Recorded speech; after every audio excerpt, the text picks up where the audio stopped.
नमस्कार। मैं भारत के महान फिल्मकार स्वर्गीय सत्यजीत राय की शताब्दी की शुरुआत के संदर्भ में कुछ बातें करने आपके पास आ गया। हालांकि ये बहुत प्रामाणिक बातचीत या बहुत आधिकारिक बातचीत नहीं है, लेकिन इस बात को लेकर ध्यान देने की इच्छा हुई है कि किस तरह से एक भारतीय फिल्मकार को दुनिया में सराहा गया। उनका सिनेमा भले भारत में लोगों को कम समझ में आया, भले भारत के व्यापारिक सिनेमा संस्कृति में वो मिसफिट रहा हो, उसको लोगों ने उतना नहीं देखा हो, लेकिन उस सिनेमा को दुनिया में देखने वाले कितने हुए। यह कोई बहुत उस तरह से हम इसको नहीं कह सकते कि बहुत कोई सोचा समझा या कोई विचार परक या आदान प्रदान परक कोई एक रिश्ता रहा होगा कि एक आदमी दुनिया में पहुंचा रहा है और हमारे देश में उसको उतना महत्व नहीं मिला और वो बांग्ला भाषा में सिनेमा बनाते रहे। लेकिन हम उनके जीवन से और उनके सृजन से इस बात को समझ सकते हैं कि एक आदमी किस तरह अपने काम को लेकर लगनशील है और पूरा काम स्वयं करना चाहता है। उन्होंने जिन फिल्मों के लिए कहानियों को चुना, जिन जो विषय उनको समझ में आए उन्होंने फिल्मांकन के लिए चुने, उसका सारा होमवर्क वो स्वयं किया करते थे। ये एक बहुत बड़ी बात उन जैसे फिल्मकार की थी जो शायद भारतीय सिनेमा में किसी और फिल्मकार के बारे में मुझे सुनने को कभी नहीं मिली। वो अपने प्रत्येक दृश्य का कैरिकेचर तक बना लिया करते थे कि उनको उस दृश्य में क्या क्या चाहिए, क्या प्रॉपर्टी चाहिए, कैसे कलाकार बात करेगा, संवाद करेगा, और हमेशा वर्क ऑफ एक्सीलेंस को लेकर वो बहुत चिंतित रहा करते थे। इसीलिए वो सारे काम स्वयं करना चाहते थे और स्वयं संतुष्ट होना चाहते थे। उनकी फिल्म पाथेर पांचाली को विश्व ख्याति की फिल्म कहा जाता है और संवेदना के धरातल पर वो एक उच्च कोटि की फिल्म है।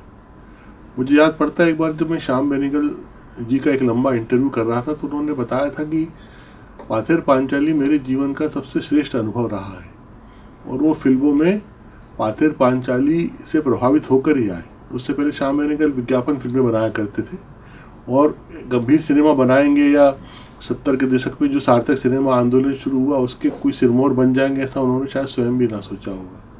लेकिन उनको अपने जीवन में सत्यजीत राय का सिनेमा प्रभावित करता था। उन्होंने सत्यजीत राय पर बनी एक डॉक्यूमेंट्री फिल्म देखी थी, उसके बाद वो उनसे मिलने के लिए प्रेरित हुए और लगातार प्रयास करके एक बार उनको उनसे मिलने में सफलता मिली और उन्होंने उनको कहा कि पाथेर पांचाली देखो और उसके बाद हम लोग बात करेंगे। जब पाथेर पांचाली देखी तो अप्रतिम अनुभवों से भर गए और उसके बाद उनका एक इंस्पायरेशन का जो रिश्ता सत्यजीत राय से बना रहा वो अनूठा रहा।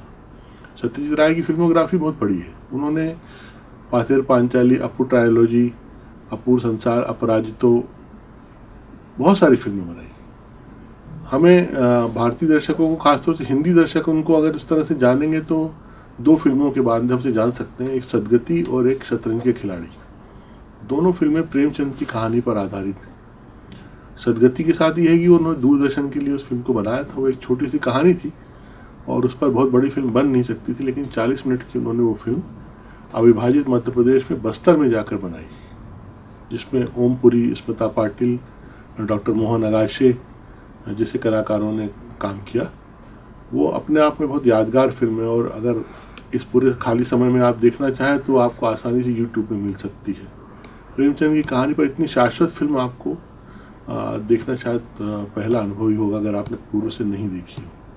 उसके अलावा शतरंज के खिलाड़ी पर जब वो काम कर रहे थे तो उनको अब ये देखिए कितनी दिलचस्प बात है, मैंने खुद सुनी है, मुझे इससे पहले पता नहीं था कि अमजद खान की फिल्म शोले देखकर वो ये डिसाइड करते हैं कि वाजिद अली शाह के लिए मुझे इससे बेहतर आदमी नहीं मिल सकता, और उन्होंने अमजद खान से संपर्क किया और इस रोल के लिए राजी किया। अमजद खान एक बहुत उच्च कोटि के पढ़े लिखे व्यक्ति थे और अपने पिता की छत्र छाया में बड़े होने के बाद भी थिएटर से उनका बड़ा लगाव था।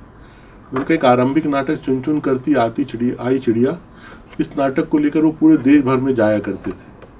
वहाँ से उनका फिल्मों में आना, हिंदुस्तान की कसम और ऐसी कुछ 2-1 फिल्मों में छोटे छोटे रोल करते हुए, लव एंड गार्ड में छोटा सा रोल करते हुए उनको शोले जैसी फिल्म में अपार सफलता मिली और फिर वो दुनिया के सितारे बन गए। और आगे चल के तो ये समय रहा कि किसी भी नायक से अधिक वो लोकप्रिय हुआ करते थे। कई बार जब ऐसी फिल्मों के लिए निर्माता हीरो से प्रस्ताव करते थे जिसमें वो खलनायक होते थे तो हीरो प्राय मना कर देते थे करने से कि जब अमजद खान है तो हमारे करने के लिए क्या है।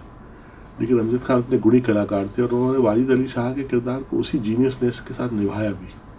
शतरंज के खिलाड़ी को देखना अपने आप में एक बड़ा विलक्षण अनुभव है कि जिस तरह से वो फिल्म घटित होती है और भारतीय इतिहास की वो सारी घटनाओं की में जो सत्यता है, जो खामियां रही होंगी, जो दुश्वारियां रही होंगी, उन सबको जिस तरह से उजागर करती है वो अपने आप में अनूठी फिल्म है। उस फिल्म को भी यूट्यूब के माध्यम से देखा जा सकता है। एक सत्यजीत राय की अपने बच्चों के लिए बनाई गई फिल्म का जरूर मैं जिक्र करना चाहूँगा। है तो बंगला में लेकिन सब टाइटल के साथ वो भी यूट्यूब में उपलब्ध है। गोपी गायन बाघा बायन, ये एक लोक कथा पर उन्होंने ये फिल्म बनाई थी। एक बार उन्होंने अपने बेटे संदीप रे से, जो वो छोटे थे उस समय, ये पूछा था कि क्यों बेटा तुम मेरी फिल्में नहीं देखते हो, मुझे दुनिया जानती है लेकिन मैंने नहीं देखा कि कभी तुम मेरी फिल्में देखने का कोई चाव रखते हो या इंटरेस्ट रखते हो। तो उसने अपने पिता से कहा था कि बोले पापा आप तो बड़ों के लिए सिनेमा बनाते, बच्चों के लिए तो आपने कोई काम किया नहीं कभी। तो वो हंसने लगे। फिर उन्होंने एक लोक कथा चुनी, गोपी गायन बाघा बायन। इसमें गोपी गवैया है और बाघा जो है बजैया है। ये दो बहुत इडियट किस्म के, मूर्ख और भोले किस्म के दो युवा रहते हैं। इन पर एक बहुत रोचक कहानी है, कैसे ये लोग एक काल्पनिक देश के राजा, जिसका अपने भाई से ही झगड़ा चल रहा होता है, उसको विजय दिलाने में मदद करते हैं अपनी कला से। इस फिल्म को देखना आपको बड़ा सुखद अनुभव होगा और वो अगर आप अपने बच्चों को नरेट कर सकते हैं तो आज के समय में उससे सुंदर कोई फिल्म ना होगी। इसके अलावा सत्यजीत राय जी की बहुत सारी खूबियाँ हैं। अब साल भर जब उनका ये जन्म शताब्दी का समारोह मनाया जाएगा तो बहुत सारी बातें होंगी। मैं कोशिश करूँगा कि इस श्रृंखला में बीच बीच में कभी आकर सत्यजीत राय साहब की कुछ और खूबियों को लेकर बात करूं। उनकी सबसे बड़ी जो महानता है, उनको एक तो भारत रत्न मिला और उनको ऑस्कर अवार्ड ऑस्कर के प्रतिनिधि ने खुद कलकत्ता में आकर प्रदान किया। इतना बड़ा यश हमारे यहाँ, हमारे देश में किसी को नहीं मिला। वो निश्चित रूप से भारतीय सिनेमा की एक बड़ी थाती रहे थे, रहेंगे और हमेशा हम लोग के बीच जाने जाएंगे।